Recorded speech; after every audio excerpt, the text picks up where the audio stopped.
ርብቃ እንግዲህ አጎቷን ይዛ ወደ ከተማ ተመልሳለች።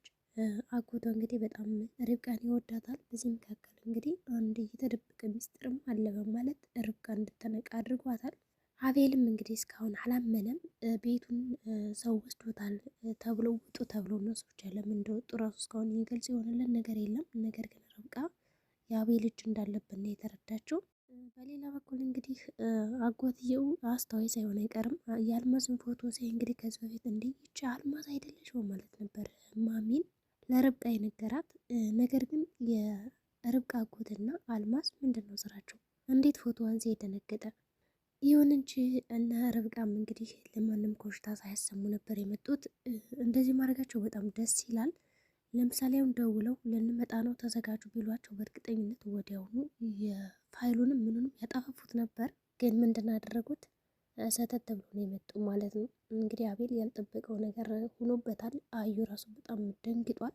እንዴት ደግሞ ዛሬ ሳይደውል ሳይናገር መጣ እያለ ሙድ ይይዝባቸው ነበረ። ሲደውልለት ማሚት እንዴት ነች ሐኪም ቤት ወሰድካት ወይ ምናምን እያለ አቤል ሲደውልለት በጣም ሙድ እየያዘበት ሲያላግጥበት ነበር። በዛሬው ግን ሰተት ብሎ ወደ ቤታቸው በመምጣታቸው አዩ በጣም ደንግጧል። መታሰቢያም እንግዲህ ማሚን በጣም ስታሰቃያት ነበረ ከዛ ቤት የነበረችበት ጊዜ። እነሱን ከዚህ ቤት አወጥተን አባረን ሰደናቸው፣ ያው እኛ ከነሱ አልጋ ላይ ተኛን እያለች እንግዲህ በጣም ደስ ብላት ከአልጋቸው ላይ እንግዲህ ሲተኙ ነበር የከረሙት። ሆኖም እነ ርብቃ ወደ ቤታቸው ከተመለሱም በኋላ እንግዲህ አዩ ወዲያውኑ ደውሎላት ልትመጣ እንደውም አጀሬት መታሰቢያ ያለ የሌለ እቃውን ይዛ እንግዲህ ልትኖር አስባ ነበረ። እሷ ያሰበችው እንግዲህ አዩን አገባለሁ ከዛ በኋላ ከዛ ቤት እኖራለሁ፣ ያችን ሽማግሌ የራሱ እንደዚህ በቃ ወሮሬ ነው የምጥላት ምናምን እያለች እንግዲህ በጣም ስታንከላከለን ነበረ። መታሰቢያ በእርግጥ እንግዲህ እናቷ እንደሆነች አታውቅም። አዩ ግን ያው የማሚ ልጅ እንደሆነች ስለሚያውቅ ነው ይህን ነገር የሚጠቀምባት። ምክንያቱም ሀብቱ በሷ ስም ስላለ በሷ ስም ያለውን ደግሞ በራሱ ስም ለማዞር ግዴታ መታሰቢያ ሚስት መሆን አለባት። በዚህ ምክንያት እንግዲህ ደውልና እንዳትመጭ ወደ ቤት እነ ርብቃ መጥተዋል ይላታል። እንግዲህ መታሰቢያ ምንም አላመነችውም ነበር። ከዚህ በፊት ከርቷት ስለነበረ በውሸት ማስረጃ አገባሻለሁ በሚል ምናልባትም አሁንም ወደ ቤት እንዳልሄድ እርግጠኛ ነኝ እየዋሸኝ ነው የሚሆን በማለት እንግዲህ ለአዜት ላይ ትደውልና ታጣራለች። አዜቲ እኔ ስልክ ስደውልሽ ምንድነው ስልክ የተፈጠረው በማለት ነበር እንግዲህ ተነጫንጫ ያነሳችላት። ስልክ ለምን ተሰጠሽ? ለምን ተፈጠረ? ያው ለመደዋወያ ነው ስትላት እንግዲህ ታዲያ እኔ መጥቼ ስልኩን ላንሳው እንዴ ለምን አታነሽም ስትለን ነበረ። እንግዲህ ቀጣዩ ስራውኝ ነው ትላታለች። ይሁን እንጂ ለማንኛውም እኔ የጠየኩሽን ነገር መልሽልኝ ትላታለች። የእውነት መጥተዋል እንዴ ርብቃና አቤል በማለት ጠየቀቻቸው። እሱም እንግዲህ አዎ ያውም ደግሞ 3 ሆኖ ነው የመጡት አጎቷ ራሱ አለ ትላታለች። ወዲያውኑ እንግዲህ ስልኩን ጥርቅም ታደርግና ቁጭ ትላለች ማለት ነው። ሪችም እንግዲህ እነሱ መጥተዋል ብላ ደውላ ስለነገረቻት ያው መታ ሰላም ትላታለች ማለት ነው ጓደኛዋን። እንግዲህ ሪችም እንዴት ሳትነግሩ የመጣችሁ በማለት ያው ትገረማለች። ሪችም በራሷ በኩል እንግዲህ ስለ ቤቱ ጉዳይ እያጣራች ነው። እንግዲህ አንድ የማውቀው ሰው አለ የራሴ ሰው አለ በማለት ያው ፋይሎችን እንግዲህ ይዛቸው ሄዳለች። ርብቃና እንግዲህ ሪች በጣም ጓደኝነታቸው በጣም ደስ ይላል። ያው ፊት ለፊቷ እንግዲህ አጎቷ ፊት ፍቅሯን እየገለጸችላት ነበረ። አጎት ተብዬውም እንግዲህ ስላንቺ በጣም የምታወራሽ የምታነሳሽ በቃ ዝም እኮ አትልም፣ እዛ የደራሱ ሪች ሪች ነው የምትልሽ ይላታል። ርብቃ ይህ ነገር እንግዲህ ደስ አላላትም።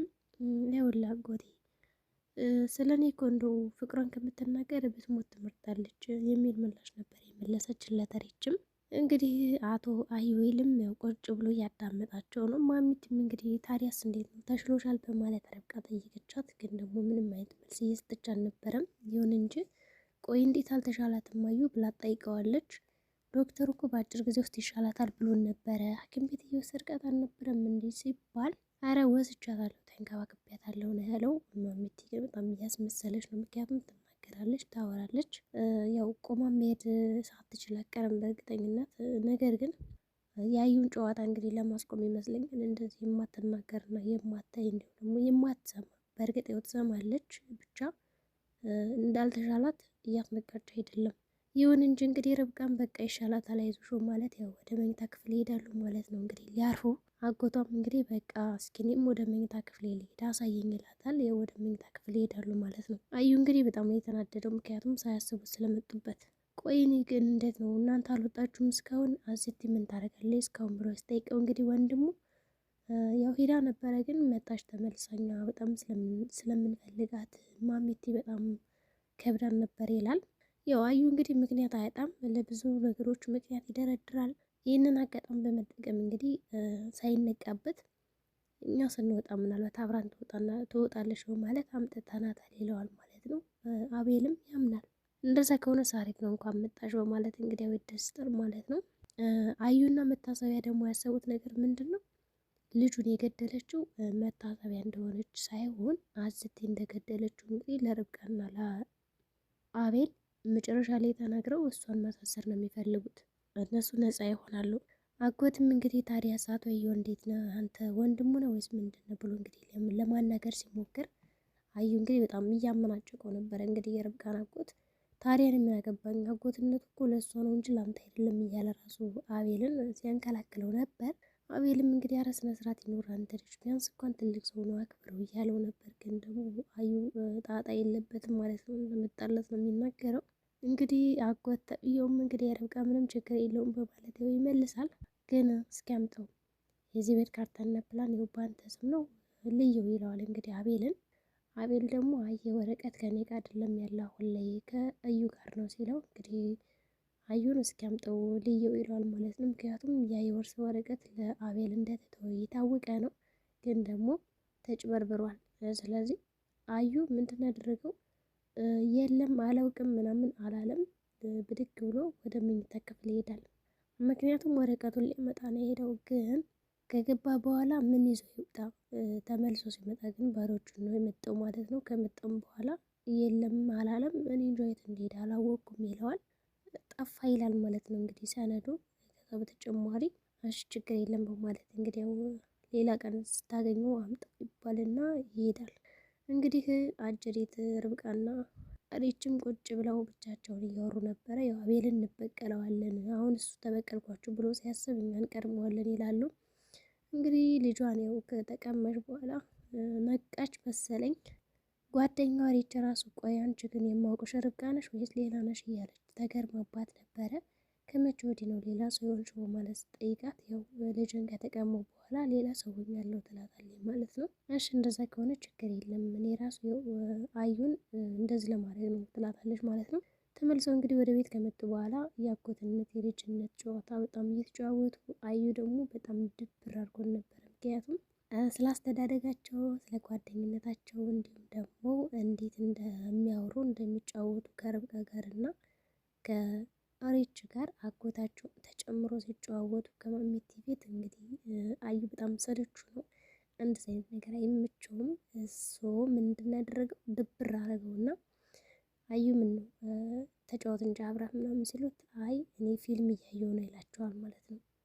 ፊልም ማየትም ጥሩ ነው በቃ ይሉና አሁን እነሱ ይሳሳቃሉ ይጫወታሉ። በቃ መጨረሻ ላይ ግን ተናዶ ምንድን ያደረገው ቲቪውን ሁላ አጥፍቶት ነው ሄደው። እነሱም እንግዲህ ለምን ሄድክ አላሉትም። በእርግጥ ሪችና ርብቃ በእርግጠኝነት አይተኛም ሲሉት ነበር። ያው አጅሬ ይተኛል፣ እንዴት አድርጌ ነው እነዚህ ሰዎች ማስወጣቸው እያለ እያሰበም ሊሆን ይችላል። በተለይ ደግሞ ይህን አጎቷን ይዛል መጣች እያለ ድብር አድርጎታል። ይሁን እንጂ እንግዲህ አዝቲ በጣም ጥሩ ነች፣ ምስኪን ነች። አሁን ላይ ሁላቸውም እንግዲህ ሞኝ እንዳልሆነች ተረድተዋል። እንዲሁም ደግሞ አስተዋይ እንደሆነችም ተገንዝበዋል። በሌላ በኩል እንግዲህ ያው አቤልና ባለቤቱ ወደ መኝታ ክፍል ሄዱና እንግዲህ መጀመሪያ ላይ ያደረገው ነገር ምንድን ነው? አዩ ተሰብስበው በነበረበት ለርብቃ ስጦታ አመጣልሻለሁ ይልና ስጦታ ያመጣላታል። ምንድነው ስትለው አልከፍትም ራስሽ ከፍተሽ እየው ነበር ያላት። እንግዲህ ከከፈተችው በኋላ አሻንጉሊት ነው። አቤል በጣም ይናደዳል። ለምን ይሄን የምታወው ሲለው ያው ስትወልድ እኮ እሰጣታለሁ ብዬ ግን ረሳሁትና አሁን ልስጣት ብዬ ነው ይለዋል። በሱ ቤት እንግዲህ የርብቃ ልብ መስበሩ ነው። ርብቃም እንግዲህ ወዲያው ነው ነበር ብድግ ብላ ወደ መኝታ ክፍሏ ሄደችው። ያው ደግነቱ ሪች አልነበረችም። ብትኖር ግን ያው ምን እንደምታደርግ አይታወቅም። ይሁን እንጂ ርብቃም ቁጭ ብላ እያሰበች ነበረ። እኔ የምልህ ሁሉም ነገር ማሚ እያደረገችው እየመሰለኝ ነበረ። ያገተችኝ ልጅን የገደለችብኝ ግን እሱ አይደለችም ትለዋለች። እና ታዲያ ማንን ነው? በቃ አዩን ነው የምጠረጥረው ወንድሜን ነው ስትለው አላመናትም። ምክንያቱም እሱ ወንድሜ ነው እንደዛ አድርግም ብሎ ነው የሚያስበው፣ ግን ደግሞ አድርጎታል አለችው። ርብቃ እያበድሽ መሆን አለበት ብሎ እንግዲህ በጥፊ መቷት ነበር የወጣው ከመኝታ ክፍል። ከዛ ደግሞ አዩ ስልክ እያወራ ነው እንግዲህ ሽንት ቤት ሆኖ እኔ ልጃቸውን እንደገደልኩባቸው ቢያውቁ እንዲሁም ደግሞ እዚህ ቤት እንዳስወጧቸው ቢያውቁ እኮ እኔ ያልቅልኛል እያለ ስልክ ሲያወራ ይሰማዋል አቤል። ከዛ ወዲያውኑ እንግዲህ መሳሪያውን ይዞ ያው ወንድሙ ላይ ይደቅንበታል ማለት ነው። እንግዲህ አቤል ይተኩሳል ወይስ አይተኩስም? አንዳዊ ነገር ህልም ነው በሉን። እንግዲህ አዩ ስራው ከሽፎበታል። እንግዲህ የዛሬ ቪዲዮአችን ይህን ይመስል ነበር። በቀጣይ ቪዲዮ እስከምንገናኝ መልካም ጊዜ